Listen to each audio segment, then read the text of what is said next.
Okay, we're going to talk about Congress. To get into Congress, the Constitution lays out some qualifications. To be a member of the House of Representatives, according to the U.S. Constitution, you must be 7 years a citizen, 7 years a citizen of the United States. You must live in the state that you represent, and you must be 25 years old. You are not required to live in the district that you represent. The Constitution doesn't mention congressional districts, although that's probably a good idea if you'd like to get elected, but it's definitely not a requirement under the Constitution. Qualifications, according to the Constitution, for membership in the U.S. Senate: you must be 30 years old and 9 years a citizen of the United States, and again, you must live in the state that you represent. Prior to the 17th Amendment, U.S. Senators were selected by state legislatures. After the 17th Amendment, they are selected by a direct popular vote of the citizens of that state. If you think about it, the qualifications for both House and Senate that are specified in the Constitution really don't exclude too terribly many people. It is not likely that a non-citizen would be elected. It's not likely that an 18-year-old be elected. In fact, it's not likely that someone who's 26 years old would be elected, although those things have happened. But the qualifications set forth in the Constitution are really minimal. In reality, the informal qualifications, those are the ones that really tend to exclude certain individuals from membership in the House and the Senate. So when we look at what are the informal qualifications, well, an informal qualification is you have to be nominated by one of the two major political parties. Independents have virtually no chance of being elected to the House or the Senate. This isn't to say that they haven't successfully won office, but it's incredibly rare. Also, you can't have too many skeletons in your closet, although some minor indiscretions in the past might be overlooked by the voters, but you have to have pretty much a clean slate. Not too terribly many poor people make it into the House and the Senate. So being middle class or wealthy, same thing, college educated. The demographics of the House and Senate really lead one to the conclusion that the elites are the ones who make it. Now, we can talk about elite theory, we can talk about elite recruitment, but the fact of the matter is, if you're not a member of the elite or close to it, it is doubtful that you will have a successful bid for Congress. So, the demographics of Congress do not match the demographics of the United States. Congress is disproportionately male.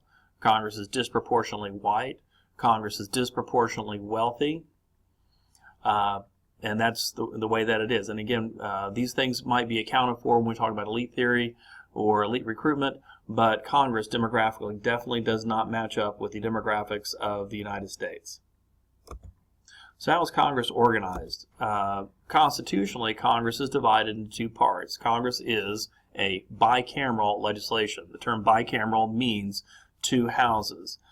This is a consequence of the Great Compromise to give representation to states based on population in the House of Representatives, and to treat states as equal entities in the political system, and that's the Senate. So that's the primary reason that we have a bicameral legislature. Congress is also organized along party lines. I don't want to make too much of this, but a handy way to think of this isn't to think of Congress as having two houses. In some ways it has four. There's a Democratic Senate and there's a Republican Senate, a Democratic House and a Republican House. Now, obviously, legally, there are only two houses, but the two parties in each house function largely separate from one another. Each one has their own organizational structure. The textbook probably calls these a caucus, and that's fine.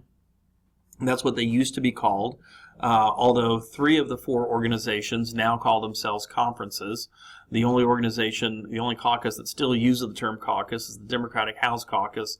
All the three others use the term conference. So what we're talking about is the organization of a political party in that house. For example, House Republicans meeting together for strategy sessions, for planning, for electing officers, and so forth would refer to themselves as the House Republican Conference. And again, it is functionally separate from the House Democratic Caucus. So Congress is absolutely organized along party lines. Parties in reality pick leadership. For example, the Speaker of the House of Representatives, while constitutionally elected by the House, is in reality selected by the majority party in the House. There are also some informal groups which, to make things very confusing, also use the term caucuses or caucus. The most significant of which is the Congressional Black Caucus, which is open to African American members of both the House and the Senate, regardless of political party. Senators and representatives from energy-producing states might be a member of the Energy Caucus. So these caucuses are a way for members of Congress from both political parties who have a commonality of interest, and from both chambers, again, who have a commonality of interest, to work through to advance the interests of their states and their districts. And, of course, Congress is organized based upon committee. In fact, some people have called Congress government by committee. The real work of Congress takes place in committee, and more accurately, the real work of Congress takes place in subcommittee. These committees divide up the work based upon subject matter lines, so that each committee, the membership of each committee, become more or less experts in a given policy area. This allows Congress to sort through much more business than what it might otherwise be able to do, and allows members, as previously stated, to grow in expertise in a particular field. The downside of committees is that individuals begin to see things in terms of silos. Many members see only their little silo, their own little world of information, and they don't necessarily have the big picture. People can become too specialized, and that could work a detriment to policymaking and have a broader vision for where the country might need to go. When members of Congress are trying to decide how to vote, whether they should vote for the bill or against the bill, several things enter into the equation. The first thing is it would be the individuals that the member of Congress trusts. These individuals are called cue givers. Members of Congress look upon an array of people to give them information, to provide them with information, and try to sway them as to how to vote. Some of these individuals would be, number one, party leadership. The leadership of a party has an organizational structure called the whip, or the whip organization, to try to persuade members of that party to vote along party lines. So definitely party leadership plays a part in deciding how to vote. Another cue giver could be influential donors. Those individuals who have fat checkbooks, who have consistently supported the member of Congress, well, they tend to have some sway over that member of Congress. Special interest groups and lobbyists that represent them could influence members of Congress. The member of Congress's constituency could be very influential. This is particularly true for high-profile issues. For lower-profile issues, those issues that fly under the radar, the constituency isn't quite as important. The member of Congress has a staff, and the certain staff members are trusted, and they might be influential, and they could be considered cue givers as well.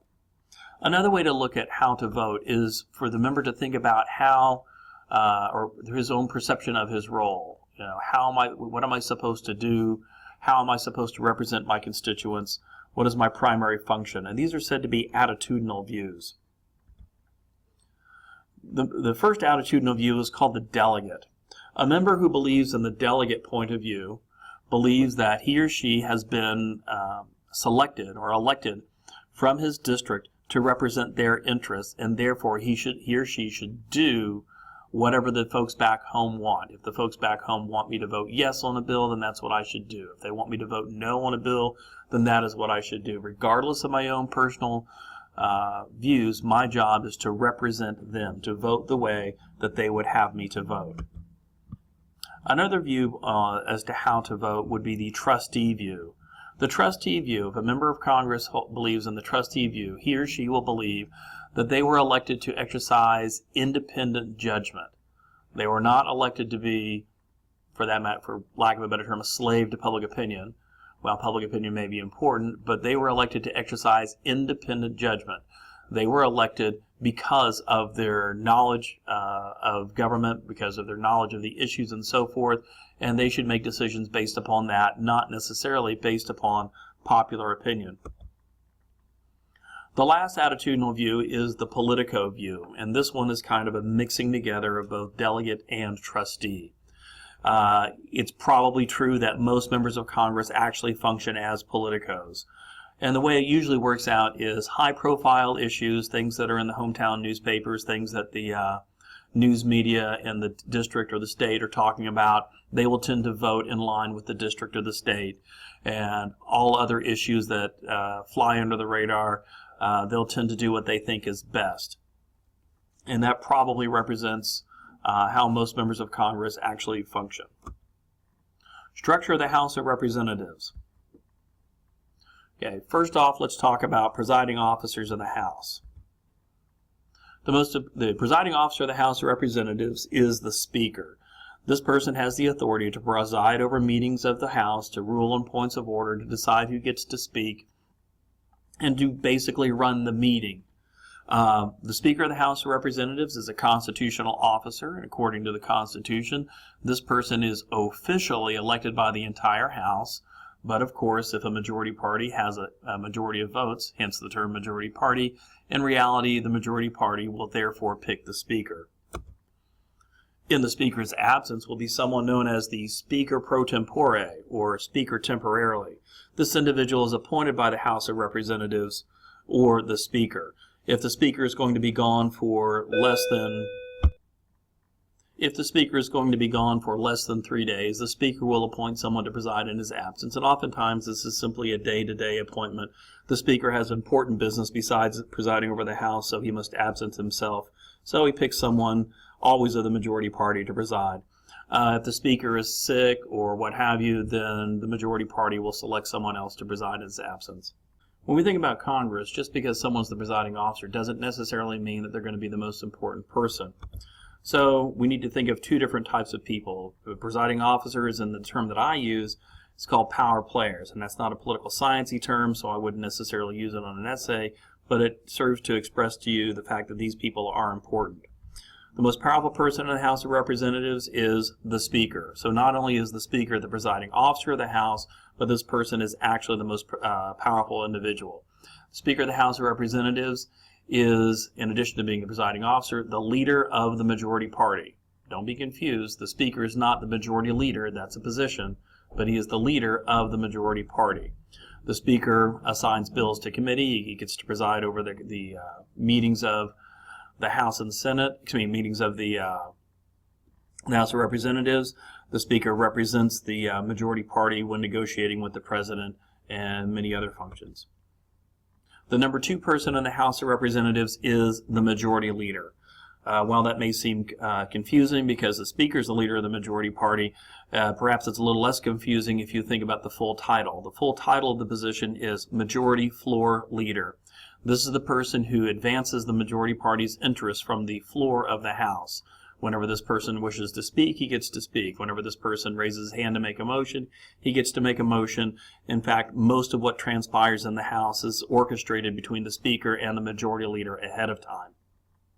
So, the number 2 person in terms of power and influence in the House of Representatives is the majority floor leader, or commonly referred to as majority leader.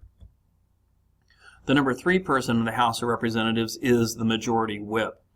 This person is responsible for rounding up the votes. It is his task to make sure that members of the majority party vote in line with what the party wants, and he will use a whole system of rewards and punishments to try to ensure that this happens. Rewards might mean helping a member of Congress get on a committee that he wants to be on, get off of a committee that he doesn't want to be on, helping a member of Congress advance his bill, that sort of thing, whatever, or maybe rounding up campaign contributions. Punishments might be calling up influential donors and getting them not to donate to a particular member of Congress, informing the leadership that the recalcitrant member of Congress won't play ball with them, and getting him kicked off of important committees and so on. So the majority whip, his job is to round up the votes for the majority party, and he basically makes things happen. You might think of the majority whip as someone who has a lot of influence, and kind of the leadership looks at him and says, we don't really want to hear so much about what you did to make this happen. Just go make it happen. Get the job done and tell us when we're ready to take a vote on a particular piece of legislation. The number 4 person in the House of Representatives is going to be the chair of the Majority Party Caucus or Conference, and this is whenever the Majority Party meets in organizational meetings by itself, in caucus, or as they now call themselves, conference. this would be the person who runs that meeting. This person is said to be the number 4 person in the House of Representatives.